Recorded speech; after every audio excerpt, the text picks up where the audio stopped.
जय श्री सीताराम। आज मेघनाथ के मरने के बाद रावण खुद युद्ध में आ रहा है। रावण ने अपने समस्त राक्षसों से कहा कि जो भी युद्ध से भागना चाहे वह अभी भाग सकता है, लेकिन आज युद्ध लड़ते हुए कोई वापस नहीं भागेगा, क्योंकि जो वापस भागेगा उसको युद्ध में मैं स्वयं मार दूंगा। और अति गर्व के साथ रावण ने वायु के वेग से चलने वाला अपना रथ सजाया। भयंकर अपशगुन हो रहे हैं, वीर घोड़े से गिर पड़ते हैं, कई वीरों के घोड़े रथ से भाग जाते हैं। चारों तरफ गिर उल्लू सब बोल रहे हैं, समस्त प्रकार के अपशगुन हो रहे हैं। और उन समस्त अपशगुनों में रावण को किसी प्रकार का भय नहीं होता है। रावण अडिग होकर अपार युद्ध दल के लिए चल पड़ा। चले निशाचर कटक अपारा चतुरंगिनी अनि बहुधारा विविध भांति वाहन रथयाना विपुन बरक पताक ध्वज नाना। समस्त राक्षसों की सेना लेकर रावण आज युद्ध के लिए आ गया है।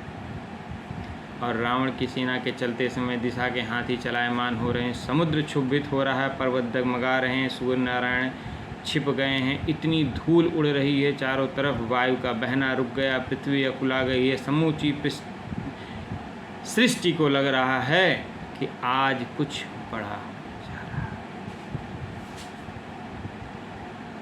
है। रावण ने अपने समस्त सेनाओं को कहा कि तुम सब बानर और भालुओं को मसलो और मैं लक्ष्मण और राम को स्वयं देखूंगा। इस प्रकार उसने अपनी सेना को कूच करने को कहा और स्वयं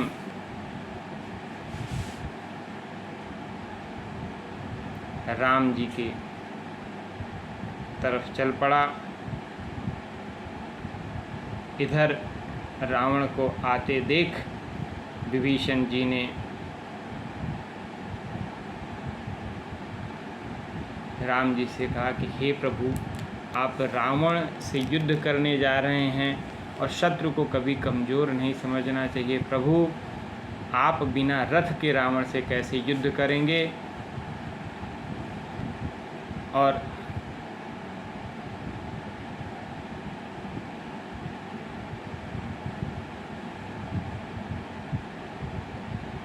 मेरे मन में संदेह हो रहा है। इस पर भगवान राम ने कहा, हे विभीषण, जिस रथ से विजय होती है वह रथ मैं लाया हूँ।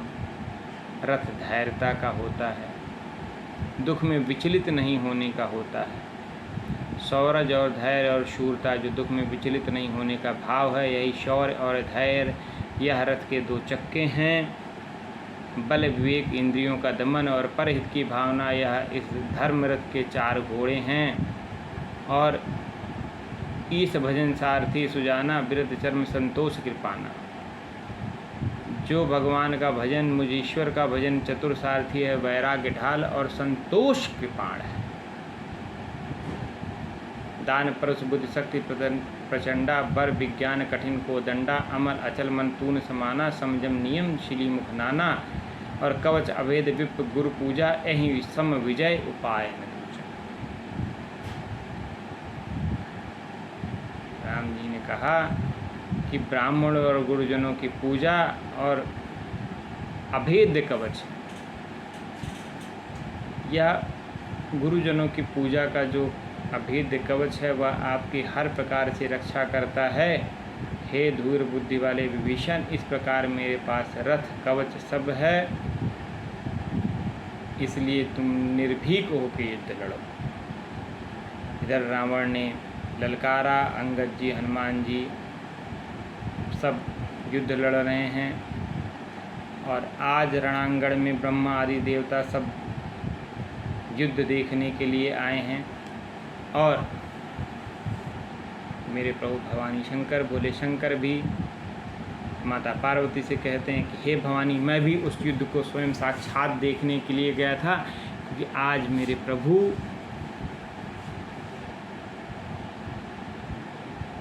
के तमाम लीलाएं देखने को मिलने वाली थी। मारहीं काटें धरें पछारें, शीश तेज शीशन सन मारहीं, उदर बिदारें भुजा उपारें, गहिपद अवनि पटक भट डारें। इस प्रकार दोनों पक्ष के लोग लड़ाई कर रहे हैं और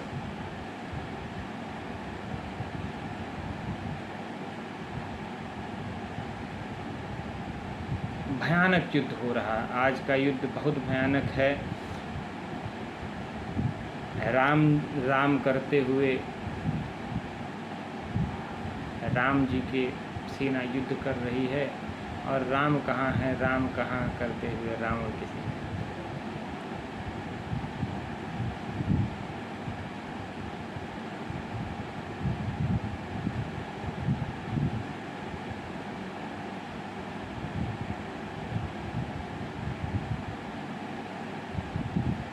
वानर काल के समान क्रुद्ध हैं और बड़े बड़े राक्षसों को मार डाल रहे हैं, क्योंकि राम जी आज युद्ध की नायकी कर रहे हैं और किसी को दांतों से काट के, किसी को रेत में गाड़ के, हर प्रकार से किसी का पेट फाड़ के घोर युद्ध कर रहे हैं। राम जी की जय जयकार करते हुए चारों तरफ से वानरों ने धावा बोल दिया है और इस प्रकार रावण का दल विचलित होने लगा। निज दल विचलित देख से 20 भुजा 10 चाप, रथ चढ़ चले दशानन फिरे फिरे कर ताप।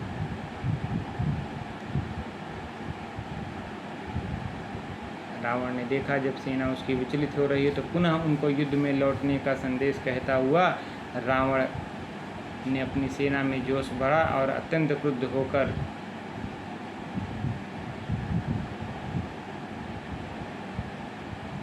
युद्ध के लिए आगे आया। और जो छोटे छोटे वानर भी आज मिलके एक बड़ा पत्थर उठा के रावण को मारते हैं। और लागहि शैल वज्र तन तासु, खंड खंड होई फूटहि आंसू। जैसे वज्र उसके शरीर में लगते हैं, पर्वत शीघ्र ही खंड खंड होकर फूट जाते हैं, फिर भी रण में रावण विचलित नहीं होता और अपने रथ को रोककर सभी शस्त्रों का प्रहार संभालते हुए रावण अचल होकर आगे बढ़ता है। और इत उत झपट धपट कपि जोधा, मर्दय लाग भयं अति क्रोधा, चले पराय भालु कपि नाना, त्राहि त्राहि अंगद हनुमाना। और जब रावण आगे बढ़ने लगता है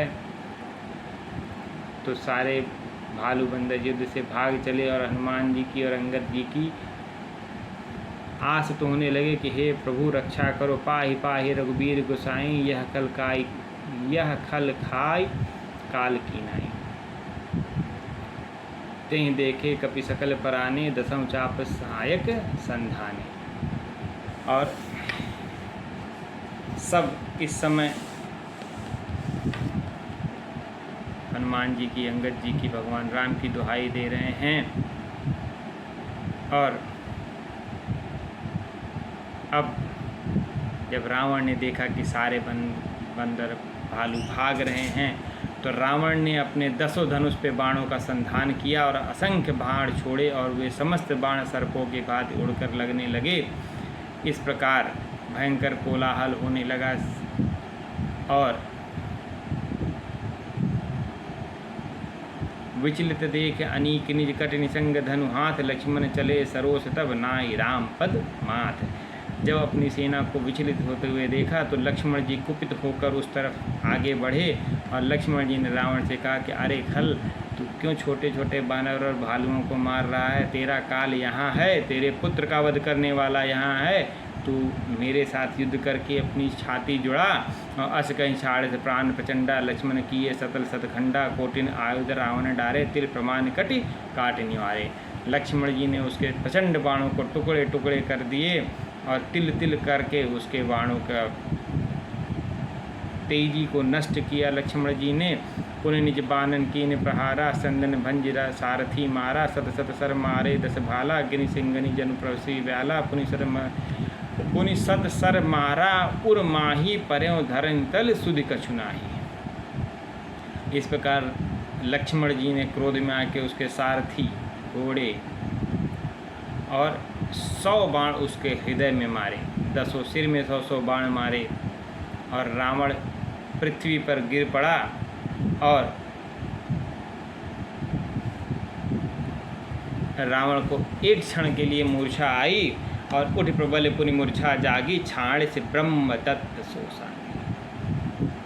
और रावण को अचानक हुए प्रहार से अत्यंत क्रोध आया और उसने ब्रह्मा जी की दी हुई शक्ति को लक्ष्मण के ऊपर छोड़ दिया और लक्ष्मण जी ने वह शक्ति अपने ऊपर ली और वह शक्ति लगने के कारण लक्ष्मण जी जब उस शक्ति के कारण मूर्छित हो गए और रावण उनको उछाने लगा और रावण चाह कर भी लक्ष्मण जी को उठा नहीं पा रहा। अब इसी समय हनुमान जी आए, देख पवन सुत धायो बोलत बचन कठोर, आवत कपि हन्यो तेहि मुष्टि प्रहार। और हनुमान जी लक्ष्मण जी को बचाने के लिए दौड़े और उनको आता हुआ देख रावण ने हनुमान जी को मुट्ठी का प्रहार किया। जान उठे कबू भूमिन परे हूँ, उठा सवार बहुत रिस भरे हूँ, मुठका एक ताहि कपि मारा, परे हूँ शैल जनु वज्र बहारा। और हनुमान जी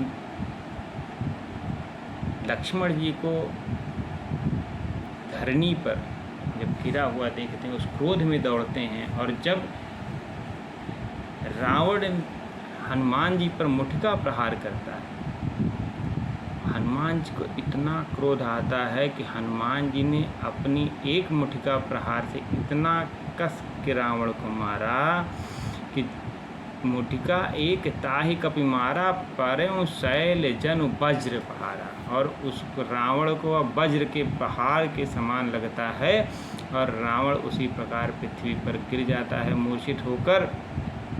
अब मूर्छा गई बहोरी सो जागा, कपि बल विपुल सराहन लागा, दिग दिग मम पौरुष दिग मोही, मैं जो तय जियत रहस्य सूरज मोही। और रावण की जब मूर्छा समाप्त होती है तो वह हनुमान जी के पौरुष को सराहने लगता है और हनुमान जी कहते हैं कि हे रावण, मेरे मुठका प्रहार के बाद भी अगर तू जिंदा है तो मात्र इसलिए क्योंकि मेरे प्रभु ने, मेरे राम जी ने यह संकल्प लिया है कि वो तुझको मारेंगे, नहीं तो आज तुम्हारा राम नाम सत्य हो जाता है। और ऐसे कहीं लक्ष्मण कहा कपिलायो, देख रसानन विस्मय पायो। इस प्रकार हनुमान जी ने लक्ष्मण जी को उठा लिया और रावण उस समय विस्मय में पड़ गया, चकित हो गया कि किस प्रकार मैं उठा के थक गया और मैं उठा नहीं पाया लक्ष्मण जी को, और हनुमान जी कैसे लक्ष्मण जी को उठा के चल देते हैं। कह रघुवीर समुद्र जी भ्राता, तुम कृतांत भक्षक सुरताता, सुनत वचन उठ बैठ कृपाला, गई गगन सो शक्ति कराला। और देखते ही लक्ष्मण भैया को राम जी कहते हैं कि हे लक्ष्मण, अब मूर्छित होने का समय नहीं है। हे लक्ष्मण, उठो, उठ के बैठो, क्योंकि अब राक्षसों का अंत आ गया है और तुमको इन राक्षसों का अंत करना ही है। और वह सुनते ही लक्ष्मण जी उठ के बैठ जाते हैं, क्योंकि लक्ष्मण जी ने तो वह शक्ति मात्र ब्रह्मा जी के मान रखने के लिए अपने ऊपर ली थी, और जब प्रभु का प्रताप मिलता है तो तुरंत वह शक्ति प्रभु को सर नवा के ब्रह्मा जी के पास चली जाती है। और लक्ष्मण भैया उठ के बैठते हैं, और उठ के बैठते ही नहीं, फिर धनुष बाण लेके रावण के पास युद्ध करने के लिए पहुंच जाते हैं और शीघ्रता से रावण को सारथी सहित मारकर रावण का रथ दौड़कर उसके सारथी को मारकर रावण को व्याकुल कर देते हैं। और आतुर बहुर विभंजि चंदन सूत हति व्याकुल कियो गिरियो धरन दस्कंदर विकल तर बाण सत बेध्यो हियो।